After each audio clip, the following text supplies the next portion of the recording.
మరణించి తిరిగి లేచి వెళ్ళిపోయిన తర్వాత, ఆయన పునరుద్ధానుడైపోయిన తర్వాత ఆయనను వెంబడిస్తున్న అనుచరులను లోకంలోనికి పంపించి ఆయన చెప్పిన మాట ఏంటంటే, మీరు సర్వ సృష్టికి వెళ్ళి అనేక మంది దగ్గరికి మీరు వెళ్ళి వారి రోగములను మీరు స్వస్థపరిచి వారి దయ్యములను మీరు వెళ్ళగొట్టి ఏ ఇంటికైనా వెళితే మీకు శుభమని చెప్పి మీరు ప్రవేశించండి అని దేవుడు తన అనుచరులకు అనగా ఆయన పిలుచుకున్న కొంతమందికి ఆ అధికారాన్ని ఇచ్చాడు.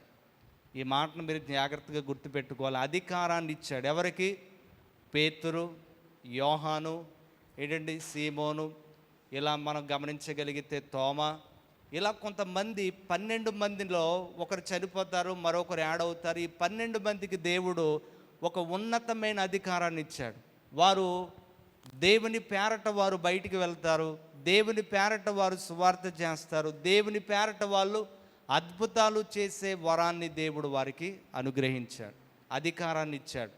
కనుక మనం గమనించగలిగితే వారు ఏ విధంగా అయితే అద్భుతాలు ఆశ్చర్య కార్యాలు చేశారో అలాగుననే అపోస్తలుడైన పౌలు కూడా మనం గమనించినప్పుడు 3 దండయాత్రలు చేశాడు. ఇంతవరకు మనము 2 ప్రయాణాలు మనం చూసాం. 3వ ప్రయాణం ఆయన ఎక్కడి నుంచి ప్రారంభించారంటే ఎఫెసు నుండి ప్రారంభించారు.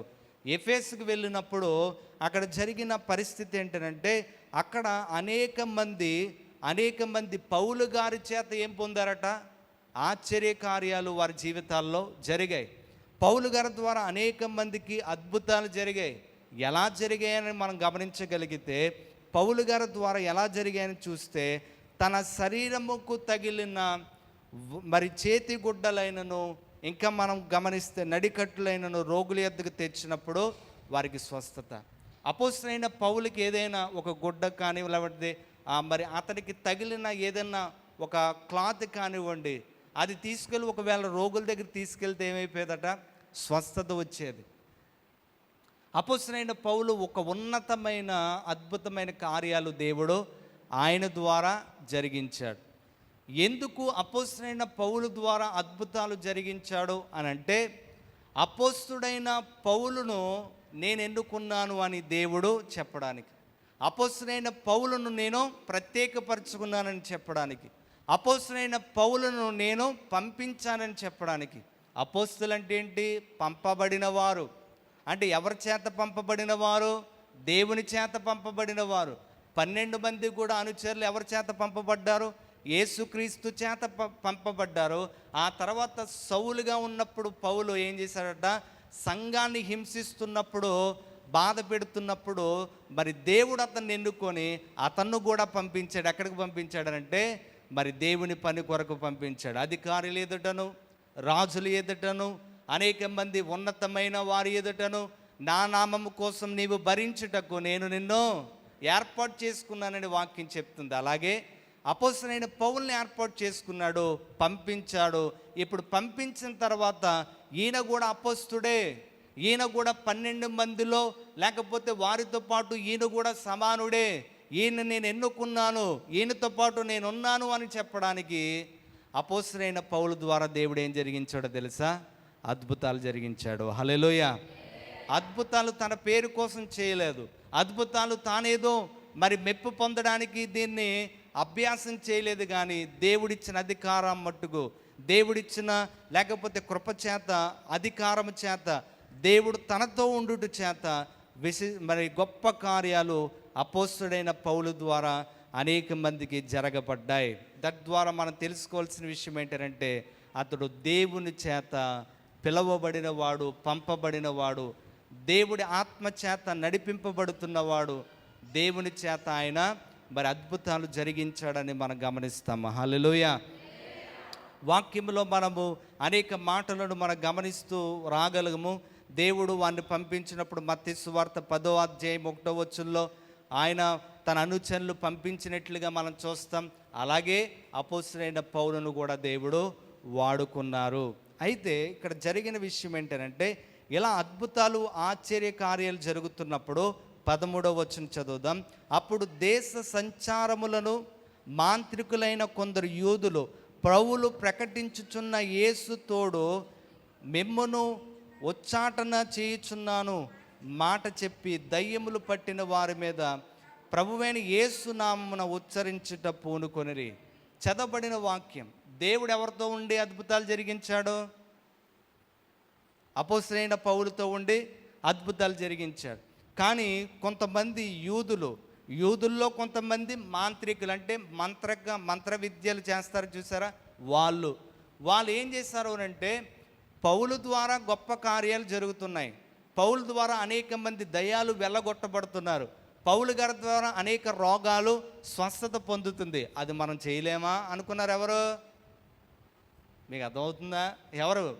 మాంత్రికులు, అంటే మంత్రాలు చేసేవారు, లేకపోతే రకరకాలుగా మేము పోగొడేస్తాం, మేము వెళ్ళగొడేస్తామని బయట సమాజంలో మాంత్రిక విద్యలు చేస్తే రకరకాల మంది మరి వెళుతున్న మాంత్రికులు యూదుల టైంలో కూడా ఉన్నారు. వాళ్ళు ఏమనుకుంటున్నారంటే అపొస్తలుడైన పౌలేనా, మేము చేయలేమా అని వాళ్ళు కూడా ఏం చేశారంటే ఏం చేశారట? ఉచ్చాటన అంటే యేసునామాన్ని వీళ్ళు కూడా ప్రారంభించారు. అంటే వారు దైవికమైన పేర్లు వాడుకొని దేవతలను లేకపోతే దయ్యాలను వెళ్ళగొట్టడంలో వారు ఏ నామాన్నైనా వాడుకుంటారు వాళ్ళు. అందుకే యేసు నామాన్ని ఎవరు వాడుతున్నారు? బయట వారు మాంత్రికులు వాడుతున్నారు. వాళ్ళ అర్థం ఏంటి? అపొస్తలుడైన పౌలే కాదు, మేము కూడా, మా దగ్గరికి చాలామంది దయ్యాలు పట్టుకున్న వాళ్ళు వస్తున్నారు, రకరకాల రోగాలతో వస్తున్నారు, మేము కూడా చేయగలం అని ఉచ్చాటన చేయడం ప్రారంభించారు. ఏమని? యేసు నామమున ఈ దయ్యాలు పోవునుగాక అంటే అక్కడ జరిగిన పరిస్థితి ఏంటంటే 13వ వచనం చదువుకున్నాం. 14వ వచనంలో మనం గమనించగలిగితే యూదుడైన స్కెవాను ఒక ప్రధాన యాజకుడికి 7 కుమారులు ఉన్నారట. వాళ్ళు కూడా యేసునామాన్ని వాడి ఏం చేశారట? దయ్యాలు వెళ్ళగొట్టే ప్రయత్నం చేస్తే ఇప్పుడు దయ్యాలు రివర్స్ అయ్యాయట. ఏం చేశాయి? దయ్యాలు రివర్స్ అయ్యాయి. ఏమన్నాయి తెలుసా? నాకు యేసుక్రీస్తు తెలుసు, నాకు పౌలు కూడా తెలుసు, నీవెవడం అందట. ఎవరినే? ఈ భూత వైద్యం, మాంత్రికులు వైద్యం చేసే వాళ్ళు ఎప్పుడైతే యేసునామాన్ని వాడి, అసలు యేసునామాన్ని మనం ఎలా వాడతాం? ఆయన మనకు అధికారం ఇచ్చి, ఆయన మనతో ఉండి, ఆయన ఆత్మ మనలో ఉంటేనే అవి మనకు లోబడతాయి. అవి మన మీద తిరుగుబాటు చేసేయంటే మనతో పాటు దేవుడు లేరు అని, దేవుని ఆత్మ మనలో లేదు అని, ఆయన నామాన్ని మనము ఒకవేళ ఉచ్చరించడానికి కూడా పలకడానికి కూడా మనకు అధికారము లేదు అని మనం గమనించాలి.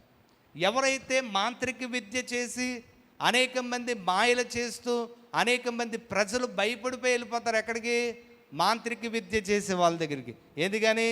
ఆ భయం చేత వెళ్ళి మళ్ళీ 4-3 దయ్యాలను వెంట పెట్టుకొని వస్తూ ఉంటుంటారు, డబ్బులు పోగొట్టుకొని. వారు అపొస్తలుడైన పౌలు చేత ఆయనే కాదు మేము కూడా చేసేస్తామని యేసునామాన్ని వాడితే దయ్యాలు ఏం చేసాయనంటే వారి మీదకి తిరుగుబాటు చేసాయట. హల్లెలూయా.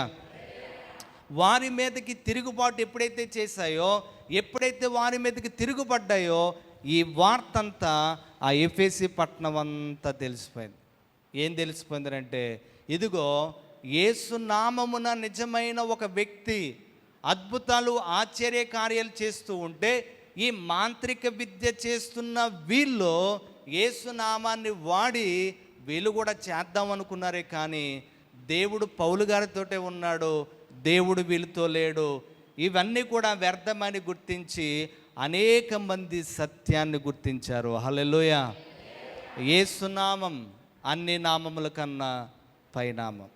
యేసునామం అన్ని నామముల కన్నా బలమైన నామం. ఈ మాంత్రిక విద్యలు ఇవన్నీ కూడా ఈరోజు గమనించగలిగితే ప్రజలు వీక్నెస్ బట్టి, ప్రజల యొక్క బలహీనతను బట్టి, ప్రజల యొక్క భయాన్ని బట్టి చాలామంది ఈ మాంత్రిక విద్యను, పోగులను, రకరకాల వాటిని ఉపయోగించి ప్రజలను మాయ చేస్తున్నారు. కానీ దేవుడు మనతో ఉంటే, దేవుడి నామాన్ని మనం నిజంగా ఆరాధన చేసి ఆయన మీద ఆధారపడి, ఆయన బలం మీద ఆధారపడితే ఎవ్వరూ మనల్ని ఏమీ చేయలేరు. హల్లెలూయా. ఎప్పుడైతే దయ్యాలు వారి మీద తిరుగుబాటు చేసాయో వారి వస్త్రాలు ఏమైపోయాట? ఊడిపోయాయి. ఇది కూడా అందరికీ తెలిసిపోయింది. దిగంబరులుగా వారు పరిగెట్టడం మొదలుపెట్టారు.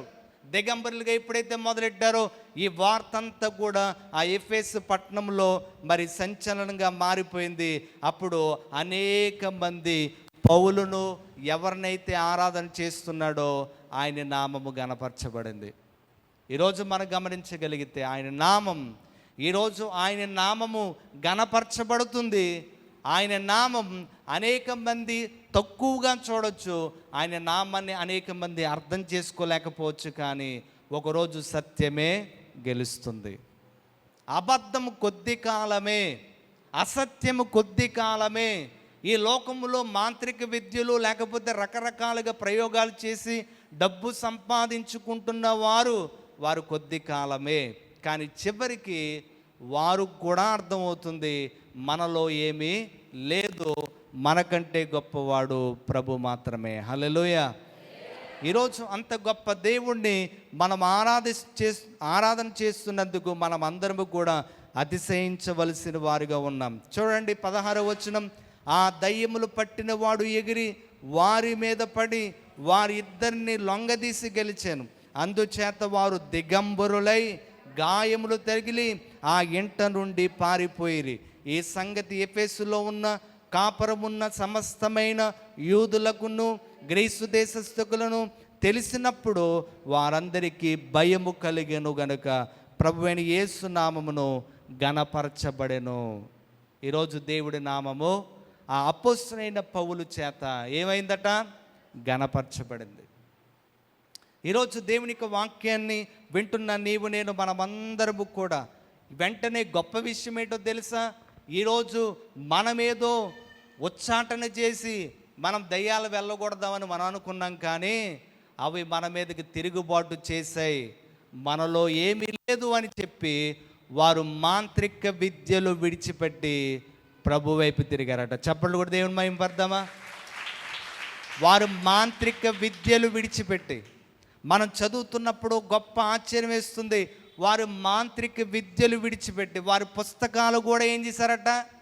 కాల్చివేశారట. ఇందులో ఏమీ లేదు, ఇందులో ఏమీ లేదు, ఇందులో ఏదో ఉందనుకున్నాం, ఇందులో ఏదో ఉందని ప్రజల చేత మేమేదో డబ్బులు సంపాదిస్తున్నాం, కానీ ఇందులో ఏమీ లేదు అని మనం గమనించగలిగితే వాటి వెల చాలా ఖరీదంటండి. 19వ వచనంలో చూస్తాం, మరియు మాంత్రిక విద్య అభ్యసించిన వారు అనేకులు తమ పుస్తకములు తెచ్చి అందరి ఎదుట దానిని కాల్చివేసెను.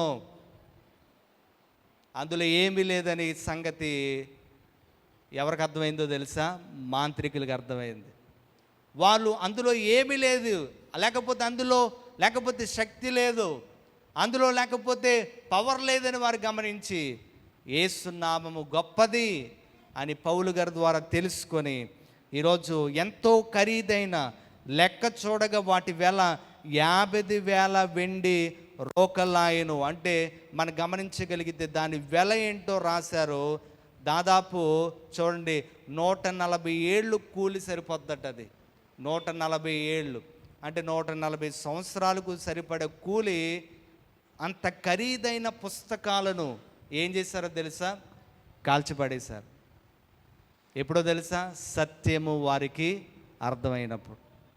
దేవుడు మనం గమనించగలిగితే, దేవుడు వాక్యాన్ని గమనించగలిగితే. అందుకే ఈరోజు చాలామంది మాంత్రికులు ప్రభు వైపు తిరుగుతున్నారు. మీరు యూట్యూబ్లో చాలామందిని గమనిస్తే బర్నబాస్ అనే ఒక ఆయన కనిపిస్తారు. ఇలా చెప్పుకుంటూ పోతే చాలామంది మాంత్రిక విద్య చేసే వాళ్ళు చాలామంది యేసు నామములో గొప్పతనం ఉందని అన్నీ విడిచిపెట్టి ప్రభు వైపు తిరుగుతున్న విషయాన్ని మనం గమనిస్తాము. హల్లెలూయా. ఈరోజు మాంత్రికులే ప్రభు వైపు తిరుగుతుంటే ఈరోజు చాలామంది మాంత్రికుల వైపు తిరిగే వాళ్ళు ఉన్నారు. ఎవరు? బయటోళ్ళు కాదు, మనోళ్ళే చాలామంది ఎవరి వైపు తిరుగుతున్నారు? మాంత్రికులేమో ప్రభు వైపు తిరుగుతుంటే మనోళ్ళు చాలామంది మాంత్రికుల వైపు తిరుగుతున్నారు. ఇంకా మనకు దేవుని శక్తి ఏంటో మనకు అర్థం కాలేదు. ఇంకా మనకు దేవుని యొక్క ప్రభావం ఏంటో, ఆయన గొప్పతనం ఏంటో మనకు అర్థం కాలేదు. నిజంగా తల్లిగారు సాక్ష్యం చెప్పారు ఇందాక, మార్తమ్మ గారు. నేను ఎప్పుడు వెళ్ళినా అనేక మంది అక్కడ ఉన్నవారు చాలామంది చెప్తుంటారట, పోగు కట్టించుకో, లేకపోతే అది కట్టించుకో, నీ నీరసం పోద్ది, అది పోద్దని అన్న ఆమె మాత్రం ఒకటే చెప్తుంది ఎప్పుడు కూడా, నాతో కానీ సంఘంతో కానీ ఎట్టి పరిస్థితుల్లో నేను దాని వైపుకి చూడను. బ్రతికితే దేవుని కోసం, మరణిస్తే ప్రభు కోసం, అంతేగాని ఎప్పుడు కూడా ఇలాంటి నీచమైన వాటి వైపు నేను చూడను. అంటే వారికున్న విశ్వాసం ఏంటంటే, ఏదైనా నా ప్రభువే చేయాలి, ఏదైనా నా ప్రభువే జరిగించాలి. ఈరోజు మరణం అందరికి వస్తుంది, కానీ ఈ భయము అనేది ప్రతి వారిలో ఏలుబడి చేసి అది అనేక మంది మరి ఇలాంటి మాంత్రికుల దగ్గరికి వెళ్ళేలా ప్రేరేపణ చేస్తాడు అపవాది. కానీ ఎట్టి పరిస్థితుల్లో అపవాది ఎంత తొందర పెట్టినా మనం అలాంటి ప్రదేశాలకు వెళ్ళడం, అలాంటి వారితో సహవాసం చేయడం, అలాంటి వారి వైపు చూడడం అనేది క్రైస్తవుడికి తగదు. ఈరోజు చాలామంది క్రైస్తవులు ఇలాంటి బందులు కట్టించుకొని మళ్ళీ ప్రార్థన చేయించుకునే వాళ్ళు కూడా ఉన్నారు. ఏం ఉపయోగం దానివల్ల? మా అమ్మమ్మ గారి టైంలో ఇలా బందులు కట్టించుకొని వస్తే మా అమ్మమ్మ గారు ఒక మాట చెప్పేవారట, నేను ప్రార్థన చేస్తాను మంచిదే, నీ మొలకున్న బొంది ముందు ఇప్పే, నేను అది ఇప్పను అని అంటే నేను ప్రార్థన చేయను. ఆ టైంలో ఉన్న వాళ్ళకి తెలుసు, ఈ టైంలో కొత్త వారికి తెలియకపోవచ్చు. అయితే ప్రార్థన, లేకపోతే బంధు, రెండు అడ్లు ఏదోటి ఎంచుకో, రెండు కలిసిలు ప్రయాణం చేయకు, నేను చేసినా నీకు ఉపయోగం ఉండదు అని డైరెక్ట్ ఫార్వర్డ్గా చెప్పేసేవారు. ఏదటని ఇప్పుడు చర్చి కూల్చి కట్టారు కాబట్టి పాత మందిరం ఉంటే దూలానికి ఇన్ని పోగులు రెడ్ కలర్లో ఉండేవి. నేను అంటున్నాను, ఏదో ఒక దాంట్లో మనం విశ్వసించి ముందుకు మనము వెళ్ళాలి. ఈరోజు అన్నీ విడిచిపెట్టి మనం వచ్చినప్పుడు, ఆయన గొప్పతనాన్ని మనం తెలుసుకున్నప్పుడు, మళ్ళీ ఎగైన్ మనం వాటి వైపు చూడడానికి వీలు లేదు. దేవుడి నామం గొప్పది అని ఈరోజు అక్కడున్న మాంత్రికులు కూడా తెలుసుకోగలిగారు. హల్లెలూయా. అవును, ఈరోజు చాలామంది ఈరోజు నమ్మించడానికి, చాలామంది మోసం చేయడానికి, ప్రజలు ఏది నమ్మితే ఏది చెప్తే అది వినే పరిస్థితుల్లో సమాజం మరి చాలామంది ఉన్న కారణంగా చాలామంది డబ్బు కోసం అమాయకులు ఏం చేస్తున్నారో తెలుసా, చాలామంది మోసగిస్తున్న విధానం చూస్తున్నాం. కానీ ఒక వ్యక్తి మాంత్రికుడు ఎప్పుడైతే ప్రభు వైపు తిరిగాడో ఆ మాంత్రికులు చేసే మోసాలన్నీ బయటపెడేశాడు యూట్యూబ్లో. బర్నబాస్ గారని మీరు యూట్యూబ్లో చూడండి, అసలు ఏం చేస్తారు వాళ్ళు, మోసం ఎలా చేస్తారు, డబ్బులు ఎలా లాగేస్తారు ప్రజల దగ్గర అనేది మొత్తం అంతా బయోడేటా పెట్టాడు ఆయన. ఒకసారి మీకు యూట్యూబ్ ఉంటే ఒకసారి చూడండి. ఈరోజు నేను అంటున్నాను, ఆయన నామము గొప్పది అని ఆయన గుర్తించాడు. అంతవరకు ఆయన చేసింది తప్పు అని ఆయన గుర్తించాడు. అంతవరకు నేను చేస్తుంది మోసం అని గుర్తించాడు. కనుక ఈరోజు మనం గమనించాలి, ఆయన నామం చాలా గొప్పది. హల్లెలూయా. అందుకే ఆయన నామానికి అనేక మంది దయ్యాలు వణికాయి, ఆయన నామములో అనేక మంది మాంత్రికులు ప్రభు వైపు తిరిగిన విధానాన్ని మనము గమనిస్తూ ఉంటాము. హల్లెలూయా. కనుక అపోస్తలుడైన పౌలు మరి వారి ప్రదేశాల్లో ఎఫెసీ పట్టణంలో గొప్ప కార్యాలు దేవుడు తరపున జరిగించాడు. దేవుడు తనతో ఉన్నాడనే సంగతి అక్కడున్న వాళ్ళందరికీ అర్థమైంది. అదే సమయంలో వారందరూ ప్రభు వైపు తిరగడం కూడా ఆశ్చర్యం అంటే అది చూసిన వారే కాదు, మాంత్రిక విద్య చేసే వాళ్ళు కూడా వాళ్ళు ఏం చేశారో తెలుసా, ప్రభు వైపు తిరిగినట్లుగా మనము గమనిస్తూ ఉంటాము. హల్లెలూయా. కనుక ఈ దినాన్ని వాక్యాన్ని వింటున్న నీవు నేను మనం అందరము కూడా గమనించగలిగితే మనము ద్వితీయోపదేశ కాండంలో ఉంటుంది, మీరు ఇలాంటి వారి జోలికి మీరు వెళ్ళొద్దు. ఎలాంటి వారి జోలికి? ఇలాంటి మాంత్రిక విద్యలు చేసే వారి దగ్గరికి. ద్వితీయోపదేశ కాండం 18వ అధ్యాయం ఒకసారి తీద్దామా? ద్వితీయోపదేశ కాండము 18వ అధ్యాయము 9వ వచనం అండి. నీకిచ్చుచున్న దేశంలో అండి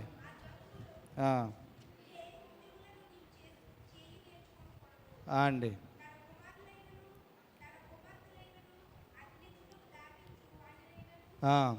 శకునము చెప్పు సోదెగానినైనను మేఘ శకునములను కానీ, సర్పము లేకపోతే శకునములు కానీ చెప్పువాడినైనను, చెల్లంగి వాడినైనను, మాంత్రికుడైనను, జానుకునినైనను, కరుణ పిశాచి గలవాడినైనను, దయ్యముల యొద్ద విచారణ చేయువానినైనను మీ మధ్య ఉండనియొద్దు అన్నాడు.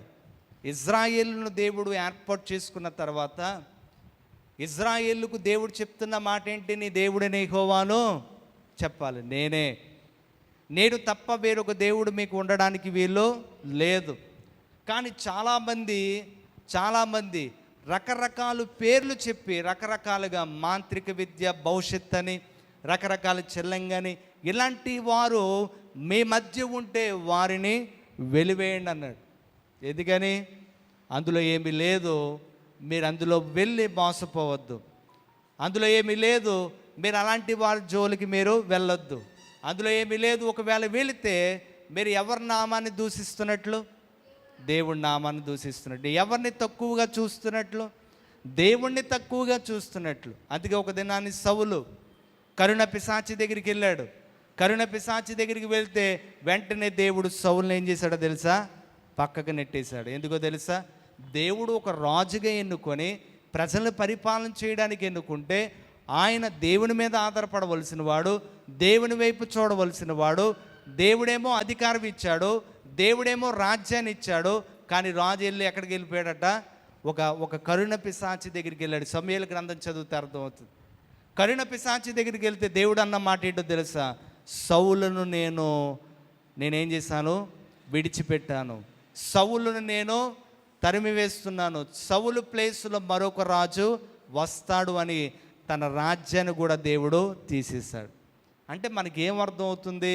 ఇలాంటి వాటి వైపు మనం మనసు పెట్టి, ఇలాంటి వాటి వైపు మనం మనసు పెట్టడం కాదు, అలాంటి స్థలాలకు వెళితే దేవుడు మనలను చూసి అసహించుకుంటాడు అనడానికి ఒక ఉదాహరణ మనం సౌలైన రాజును పెట్టి మనం తెలుసుకోవచ్చు.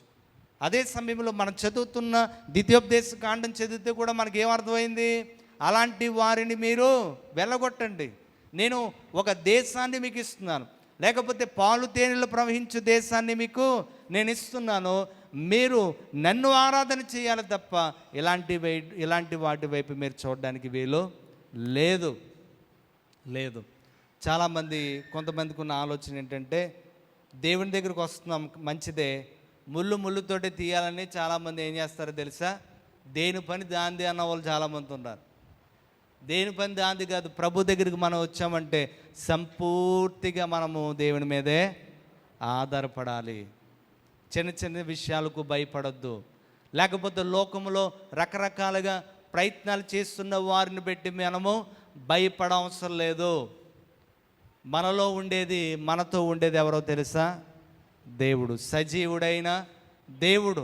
ఒక మాట నేను చెప్తున్నాను, మనం నిజంగా రక్షింపబడిన వారమైతే, మనం నిజంగా ప్రభువుని అంగీకరించి కొనసాగింపబడుతున్న వారమైతే మనల్ని ఎవ్వరూ ఏమి చేయలేరట. ఏమి చేయలేరు. నిజంగా మనము ప్రభువుని నమ్మి విశ్వసిస్తే. ఈ లోకంలో ఇలాంటి పనులు చేసే వాళ్ళు ఉన్నారంటే ఉన్నారు. కానీ అవి మన మీద ఏలుబడి చేయకుండా ఉండాలంటే మనము దేవుణ్ణి అంగీకరించి ఆయన ద్వారా మన బాప్తిసం పొంది ఆయన ద్వారా మన జీవితాన్ని కట్టుకుంటున్నప్పుడు ఏది కూడా మనలను ఏలుబడి చేయదు. హల్లెలూయా. మనకున్న గురి ఒకటే, మనకున్న ఆలోచన ఉంటే మనం ఎప్పుడు కూడా నన్ను బలపరచు వాని యందు నేను సమస్తము చేయగలను. నా దేవుడు నా పక్షం ఉంటే నాకు విరోధి ఎవడు?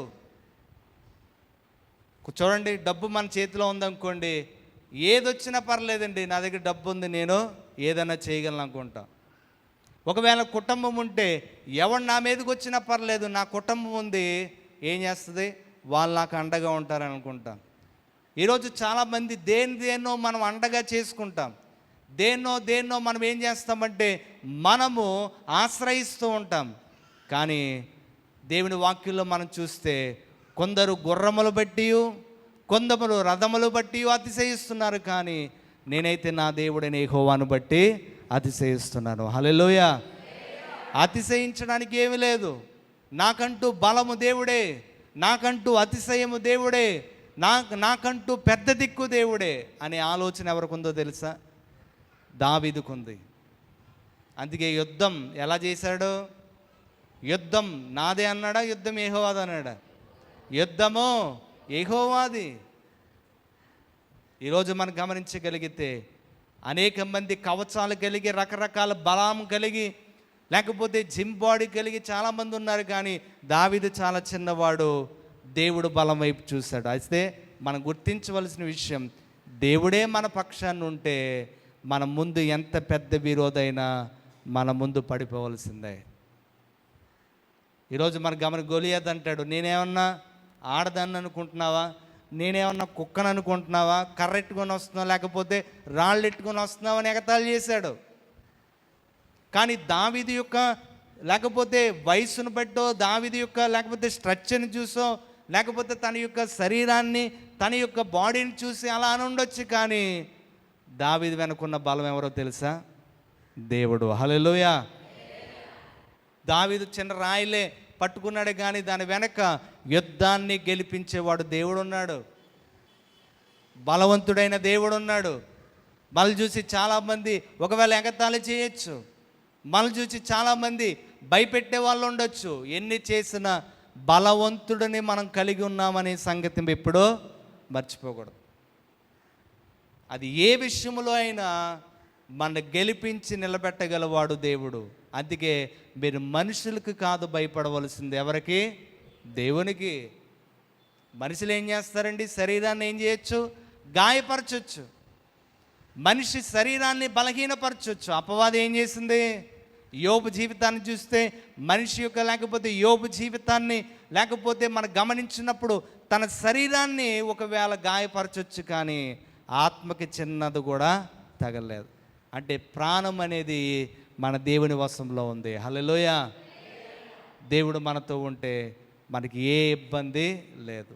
అనారోగ్యం కానీ లేకపోతే రకరకాల భయాలు కానీ మనల్ని తొందర పెట్టొచ్చు, కానీ మనలో ఉన్నవాడు ఈ లోకము కంటే గొప్పవాడు. ఈ లోకములో ఉండేవాడు ఈరోజు మనుషులు రకరకాలుగా భయపెట్టొచ్చు, కానీ మనలో దేవుడు ఉన్నాడనే సంగతిని మర్చిపోవద్దు. హల్లెలూయా. కనుక మనము ఎక్కడికి వెళుతున్నా, ఎలాంటి పరిస్థితుల్లో ఉన్నా, ఎలాంటి వారు మనకి ఎదురవుతున్నా, అనేక మంది రకరకాలుగా మనం తొందర పెడుతున్నా, మన ఎప్పుడు కూడా మన నిరీక్షణ ఎవరండి? చెప్పాలి. మన నిరీక్షణ ఎవరు? దేవుడు మాత్రమే. నా దేవుడు గొప్పవాడు, నా దేవుడు నాతో ఉన్నాడు. మరణం అందరికి వస్తుంది.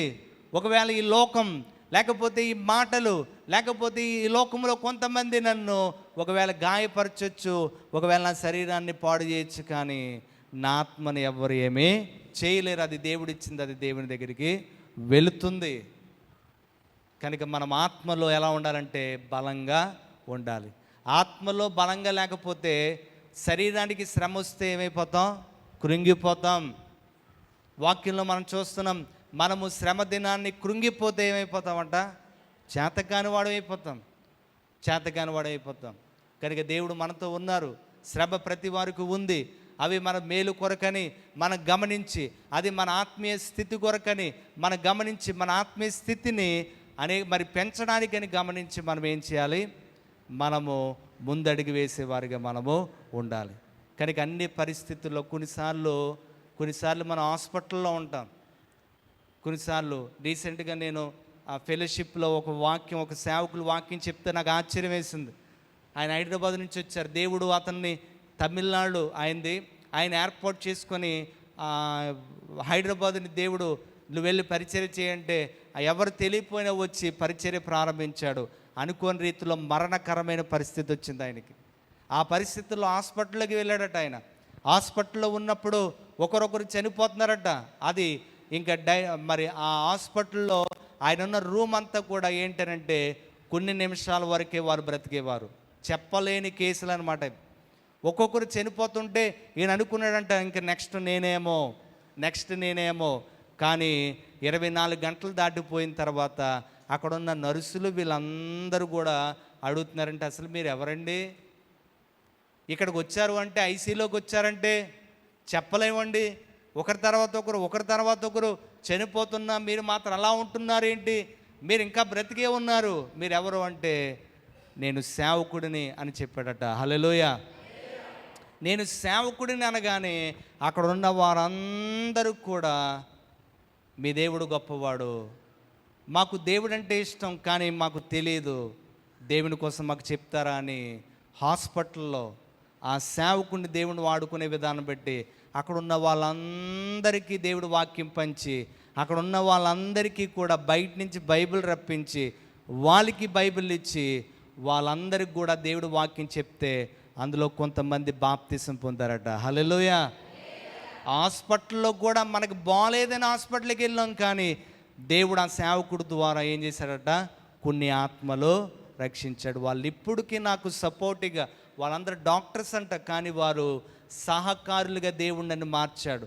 లోకమంతా ప్రజలంతా చాలామంది ఇంకా చనిపోతాడు అనుకున్నారు, కానీ దేవుడు నన్ను హాస్పిటల్ తీసుకెళ్ళింది కొన్ని ఆత్మలను రక్షించడానికి. దేవుడి చిత్తం ఏంటో మనకు తెలియదు. కొన్నిసార్లు దేవుడు మనిషిని ఎలా వాడుకుంటాడో మనకి తెలియదు. అలాంటి పరిస్థితులు ఈరోజు అదే మనం ఉంటే అసలు నేను ఎందుకు హాస్పిటల్లో ఉన్నాను ప్రభా అని మనం తిరగేసి ప్రశ్నేస్తామేమో, కానీ అతడు దేవుడిని మరి గట్టిగా నమ్మి విశ్వసించాడు. ఏదన్నా నీ కోసమే ప్రభా, ఇంతవరకు నీ పరిచయం చేశాను, ఒకవేళ నీ ప్రాణం తీసుకుంటే నీ దగ్గరికి వస్తాను, నాకేం భయం లేదు, నెక్స్ట్ నేనేమో అని అనుకుని ఆయన ఉన్నాడు. కానీ దేవుడు ఐసీలో అతన్ని బ్రతికించి ఇప్పటికీ వాడుకుంటున్నాడు. ఈరోజు నేను అంటున్నాను, దేవుడు ప్రతి సమయంలో మనతో ఉంటారు. హల్లెలూయా. దేవుడు మనతో ఉన్నారు, కానీ మన దేని విషయంలో అధైర్యపడడానికి వీలు లేదు. అన్ని విషయాల్లో మనము ధైర్యము కలిగి బ్రతవలసిన వారిగా మనము ఉన్నాం. కనుక ఈరోజు వాక్యాన్ని వింటున్న నేను మనమందరము కూడా గమనించి గ్రహించవలసిన విషయం ఏంటంటే, ఈ లోకములో ఎవ్వరు మనల్ని ఏమీ చేయలేరు. ఒకవేళ ఏదన్నా చేస్తున్నారని మీరు భయపడితే ప్రార్థన చేయండి అంతే. ఒకవేళ ఎవరైనా సవాల్ చేస్తున్నారా, ఎవరైనా మనల్ని ఇబ్బంది పెడుతున్నారా, మనకున్న ఆయుధం ఏంటి? ప్రార్థన.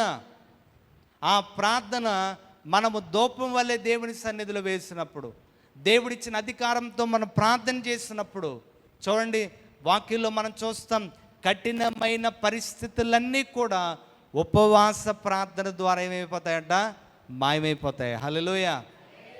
దయ్యములు లేకపోతే రోగములు మనల్ని పీడిస్తున్న ప్రతి భయంకరమైన పరిస్థితులు ఏదైతే ఉన్నాయో అవి ఎలా పోతాయని వాక్యం చెప్తుందో తెలుసా? త్రూ ఫాస్టింగ్ ప్రేయర్, ప్రార్థన ద్వారా, ఉపవాసము ద్వారా. ఈరోజు చాలామంది బలహీనపడిపోవడానికి, చాలామంది లేకపోతే రకరకాలుగా చనిపోయే పరిస్థితికి వెళ్ళిపోవడానికి ఒకే ఒక రీజన్ ఏంటో తెలుసా? భయం.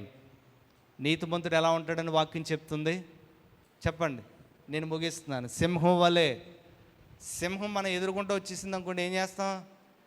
ఓ వీడియో చూశాను, సింహం అనుకోకుండా పెట్రోల్ బంక్ దగ్గర వచ్చేస్తుంది అనమాట. వచ్చేస్తుంటే వెంటనే అతడు గజగజలాడిపోయాడు. ఎవరన్నా గజగజలాడిపోతాం. సింహం కాబట్టి ఎలా ఉంది? అడవికి రాజు ఎవరు? ఇది ఏ జంతువు అయినా ఎవరిని చూసి భయపడుతుంది? సింహాన్ని చూసి. మనం ఎలా ఉండాలని దేవుడు అంటున్నాడు మనల్ని? ఎలా ఉండాలండి? ఎలుగుబంటిలాగా, ఏంటంటే జింకలాగా ఎలా పోల్చాడు మనల్ని? మీరు సింహం వల్లే ఉండండి. సింహం దేనికి భయపడదు. అలాంటి సింహపు లాంటి గుండె కలిగి మనం ఉంటే ఎలాంటిదైనా మన ముందు సలాము కొట్టవలసిందే. హల్లెలూయా. ఎలాంటి వారైనా భయపడవలసిందే, ఎలాంటి వారైనా మనల్ని చూసి ఆశ్చర్యపడవలసిందే. దానికి కావలసింది దేవుణ్ణి కలిగి ఉండడం, దానికి కావలసింది వాక్యాన్ని పాటించడం, దానికి కావలసింది ప్రార్థన జీవితాన్ని మనము కలిగి బ్రతకడం. ఇవి మనకు కలిగి ఉంటే ఆ భక్తే మనల్ని ఏం చేస్తుందో తెలుసా? ధైర్యాన్ని పుట్టిస్తుంది. అదే అనేక మంది ఎదుట మనల్ని బలంగా నడిపిస్తుంది. కనుక ఈ దినాన్ని కొంతమంది అంటుంటారు, ఏమైనా తెలుసా, అతను చూస్తేనండి మనకు జ్వరం వచ్చేద్దండి అంటారు కొంతమంది. ఏంటండి ఏమంటారు? అతను చూసాడంటే మనకి ఏమొచ్చేద్దట? జ్వరం వచ్చేద్ది. కానీ నువ్వు దేవునితో ఉంటే, దేవుడు నీతో ఉంటే ఎవడెన్ని చేసినా నిన్నెవడూ టచ్ చేయలేడు. మనలో ఉన్నవాడు లోకంలో ఉండేవాడి కంటే గొప్పవాడు. ఏ భయం నిన్ను ఏలుబడి చేస్తుందో ఆ భయాన్ని యేసు నామములో మనము ప్రార్థన చేసి, యేసు నామములో మనం మోకరించి దేవుని సన్నిధిలో ప్రార్థన చేస్తే ఏది మనల్ని ఏమీ చేయలేదు. మన భవిష్యత్తు ఎరిగిన వాడు దేవుడు, మనల్ని నడిపిస్తున్నవాడు దేవుడు, ఈ లోకాన్ని కలుగు చేసిన వాడు దేవుడు. మనం మరణించినా కూడా మనం ఎక్కడికి వెళ్తాం? దేవుని దగ్గర. అంతా దేవుడైతే మనుషులకి ఎందుకు భయపడ్డాం? అంతా దేవుడే అయితే, అంతా దేవునిదే అయితే మనం దేనికి భయపడ్డాం? భయపడొద్దు అని నేను ముగిస్తున్నాను. 365 సార్లు బైబిల్లో రాయించాడు. ప్రతిరోజు నీవు మాట్లాడుకోవాల్సిన విషయం ఏంటంటే భయపడొద్దు అని. ఎలా మాట్లాడుకోవాలి? మనకు మనమే ప్రతిరోజు ఒక మాట, నేను భయపడను అని మనం ఏం చేసుకోవాలి? మనము వాక్యాన్ని చేతపట్టి మనం ధైర్యంగా ఉండగలిగితే ఎలాంటి పరిస్థితినైనా మనము ఎదుర్కోగలుగుతాం. కనుక ఈరోజు వాక్యాన్ని వింటున్న మనము అపోస్తలుడైన పౌలు దేవుని నామాన్ని మహింపరిచాడు. ఎలా మహింపరిచాడో తెలుసా? ఆయన యేసు నామమును వాడినప్పుడు అక్కడున్న వారందరూ కూడా, మాంత్రికులు కూడా తమ విద్యను విడిచిపెట్టి ఏం చేశారట? వాళ్ళు ఆ మాంత్రిక విద్య విడిచిపెట్టి, వారి పుస్తకాలు కూడా విడిచిపెట్టి ఏం చేశారు? దేవుణ్ణి అంగీకరించారంటే అది దేవుని గొప్పతనము. హల్లెలూయా. మన ద్వారా ఎవరి నామం మహింపరచబడాలి? అలా బ్రతకాలి. అలా బ్రతకాలి. మనల్ని చూసి ఒరే మీరు దేవుని దగ్గరికి వెళ్తున్నారు, నువ్వు పోగొట్టించుకుంటున్నావు ఏంట్రా అని అనకూడదు. అలాంటి దేవుని నామం ఏమైపోద్ది? దూషింపబడుతుంది. నువ్వేంట్రా ఇంటికి కొబ్బరికాయ కట్టావు అని అనకూడదు. అలాంటి దేవుని నామం దూషింపబడుతుంది. అన్యులు చేస్తున్నట్లుగా, బయట వారు చేస్తున్నట్లుగా మనం చేయడానికి వీలు లేదు. లోకాన్ని, లోక ఆశలను, లోకంలో అన్యులు చేస్తున్న వాటిని మన గృహాల దగ్గర, మన గృహాల్లో మనతో ఉండడానికి వీలు లేదు. అలా ఉంటే దేవుడు మనతో ఉండడు. వారంటే దేవునికి అసహాయం. దేవుడు మనతో ఉండాలంటే మనం పూర్తిగా దేవుని మీదే ఆధారపడాలి. అలాంటి వాటికి దూరంగా ఉండాలి. అప్పుడే నీ దేవుని నామం ఏంటో నువ్వు చూడగలుగుతావు. దేవుడు గొప్పతనం ఏంటో నువ్వు చూడగలుగుతావు. అందుకే దేవుణ్ణి ఎలా చూడాలంటే మనము స్మెల్ చూసి కాదు, దేవుణ్ణి రుచి చూసి ఆయన ఉత్తముడని మనము గమనించాలి. అట్టి కృప మనందరికీ కలుగునుగాక. ఆమేన్. ప్రార్థన చేద్దాం. విన్న వాక్యాన్ని బట్టి ప్రార్థన చేద్దాం. దేవుడు అపోస్తలుడైన పౌలును